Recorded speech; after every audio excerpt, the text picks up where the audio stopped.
कि जिनके लाशों पर पग धरकर आजादी भारत में आई, वो अब तक है खाना बदोश, गम की काली आंधी छाई। से उनको आत्मावलोकन करने का प्रयास करना चाहिए, बजाय कि आरोप लगाने के ऊपर। कोई गोली चली, कोई पटाखा फूटा, कोई सुरक्षा को लेकर अटैक हुआ, यदि ये नहीं हुआ तो मैं मानता हूं इसके लिए सुरक्षा एजेंसियों की सतर्कता और उसके लिए गृह मंत्रालय की जो सजगता थी वो भी बधाई का पात्र है। जेल गए 2010 में हमारी सरकार नहीं थी, शिबू सोरेन जेल गए 2006 में हमारी सरकार नहीं थी, मधु कौड़ा जेल गए 2008 में हमारी सरकार नहीं थी, मुलायम सिंह मायावती जी पे केस हुए 2004 में हमारी सरकार नहीं थी, करुणानिधि जी जेल गए 2000 में, लालू यादव जी जेल गए 1997 में, झारखंड मुक्त मोर्चा रिश्वत काट 1994 में, और सर राजीव गांधी जी पे आरोप 87 और एफआईआर 1990 में। मेरे भाई, हम लोग पढ़ाई की एज से प्रौढ़ावस्था में आ गए, आप लोगों को अंदर बाहर कोर्ट कचहरी का चक्कर काटते देखते हुए, और फिर 2014 के बाद की पर्ची हमारे नाम की फाड़ रहे। इनकी पार्टी के एक बड़े नेता ने, डेली स्टार अखबार का नाम है, जिसमें आर्टिकल लिखा जिसका नाम था Modi has to go.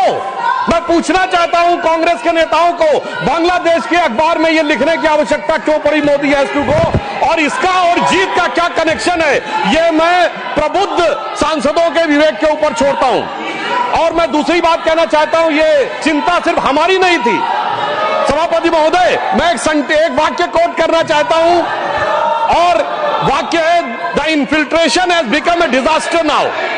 I have both the Bangladeshi and Indian voter list. This is a very serious matter.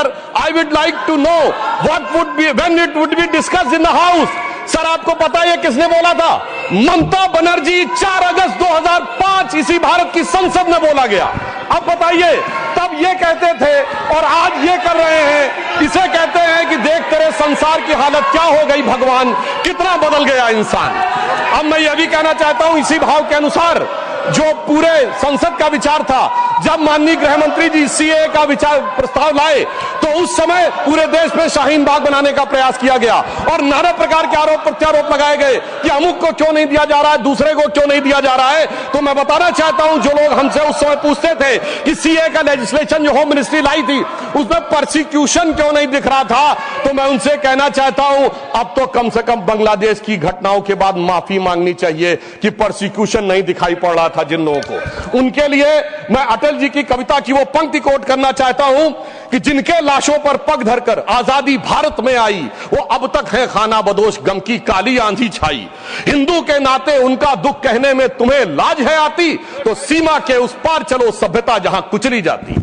मगर अफसोस की बात यह है सभापति जी, जब ये सीमा के पार जाते हैं तो क्राइम अगेंस्ट ह्यूमैनिटी शब्द गाजा के लिए लिखते हैं अपने ट्वीट में, बांग्लादेश के लिए नहीं लिखते हैं। उससे भी साफ समझ में आ जाता है कि सीमा के पार इनकी दृष्टि कहां और किस रूप में आती है।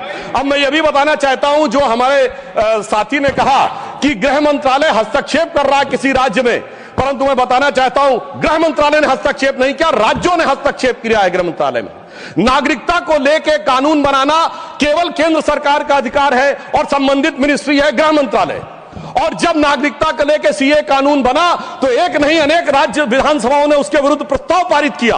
तो अपने फैक्ट को चेक कर लें, यह गृह मंत्रालय में राज्यों का हस्तक्षेप था, विपक्षी राज्यों का, और इसी के साथ साथ संविधान के लिए भी बहुत बड़े खतरे की बात थी, क्योंकि केंद्र से पारित कानून के विरुद्ध कोई राज्य सरकार नहीं बोल सकती। हां, रही बात इसको जो इनके दिल में दर्द है कि एजेंसीज के कारण बहुत से नेता जेल में जा रहे हैं, तो मैं याद दिलाना चाहता हूं सभापति महोदय, जो हमारी सरकार पर आरोप लगाते हैं, तो जब सोनिया जी और राहुल जी पे केस दर्ज हुआ था, अक्टूबर 2013 था, दिल्ली हाईकोर्ट के द्वारा हमारी सरकार नहीं थी। कनिमोझी राजा जी जेल गए थे 2011 में, हमारी सरकार नहीं थी। सुरेश कालमाड़ी जेल गए 2010 में, हमारी सरकार नहीं थी। शिबू सोरेन जेल गए 2006 में, हमारी सरकार नहीं थी। मधु कौड़ा जेल गए 2008 में, हमारी सरकार नहीं थी। मुलायम सिंह मायावती जी पे केस हुए 2004 में, हमारी सरकार नहीं थी। करुणानिधि जी जेल गए 2000 में, लालू यादव जी जेल गए 1997 में, झारखंड मुक्त मोर्चा रिश्वत काट 1994 में, और सर राजीव गांधी जी पे आरोप 87 में और एफआईआर 1990 में। मेरे भाई, हम लोग पढ़ाई की एज से प्रौढ़ावस्था में आ गए, आप लोगों को अंदर बाहर कोर्ट कचहरी का चक्कर काटते देखते हुए, और फिर 2014 के बाद की पर्ची हमारे नाम की फाड़ रहे हैं। मुझे लगता है यह बिल्कुल तथ्यों के विपरीत है। ईमानदारी से उनको आत्मावलोकन करने का प्रयास करना चाहिए, बजाय कि आरोप लगाने के ऊपर। हाँ, एक बात मैं जरूर कहना चाहता हूं, गृह मंत्रालय ने एक बहुत बड़ा काम इस कार्यकाल में जानते क्या किया? इस देश को वास्तविक रूप में सेकुलर बना दिया, समग्र रूप से सेकुलर बना दिया। सर, वो क्या था? 1976 में जब कॉन्स्टिट्यूशनल अमेंडमेंट करके सेकुलर वर्ड जोड़ा गया कॉन्स्टिट्यूशन में, तो कश्मीर की विधानसभा ने उसे एक्सेप्ट नहीं किया था। इसलिए इस देश में एक ही राज्य था जो संवैधानिक दृष्टि से सेकुलर नहीं था। सर 5 अगस्त 2019 को जब धारा 370 हटी तो यह वास्तविक अर्थों में पूरा देश सेकुलर हो गया। इसके लिए मुझे लगता है गृह मंत्रालय को बधाई दी जानी चाहिए।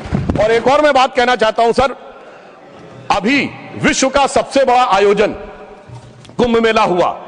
इसके लिए उत्तर प्रदेश की सरकार की तो प्रशंसा की जा सकती है, इसमें कोई दो राय नहीं है, परंतु यह भी सत्य है सर, इतना बड़ा आयोजन हुआ और किसी प्रकार की कोई अप्रिय घटना, एक दुर्घटनावश होने वाली उस भगदड़ के अलावा क्या कोई गोली चली, कोई पटाखा फूटा, कोई सुरक्षा को लेकर अटैक हुआ? यदि यह नहीं हुआ तो मैं मानता हूं इसके लिए सुरक्षा एजेंसियों की सतर्कता और उसके लिए गृह मंत्रालय की जो सजगता थी वो भी बधाई का पात्र है। और वैसे मैं एक शब्द और कहना चाहूंगा सर, जो कुछ कुंभ मेले में दिखाई पड़ा था उसको कम से कम मैं निगेटिव बात न कह के एक पॉजिटिव बात कहना चाहूंगा। अनेक विदेश से लोग आए, 66 करोड़ लोग आए, लाखों लोग विदेश से आए, 73 देशों के राजनयिक आए, 100 से अधिक लोग आए और वो आकर यहां देखकर क्या चौंक जाते थे। सभापति महोदय, कोई कहता था दुनिया में सब कुछ पैसे के लिए होता है, मार्क्स, तो कोई कहता था सब फिजिकल प्लेजर के लिए होता है, फ्रायड, तो कोई कहता था नेम एंड फेम के लिए होता है। परंतु जब हमारे यहां नागा सन्यासियों को देखते थे तो पश्चिम के लोग आके जानते कि वो चौंक जाते थे। उसे एक पंक्ति में कहूं कि वो सुख खोजे भौतिकता में, मदिरा में मांस की बोटी में, ये भस्म रमाए अपने तन पर खुश हैं सिर्फ लंगोटी में। और सभापति महोदय, मार्क्स भी फेल, मैक्स वेबर भी फेल, फ्रायड भी फेल।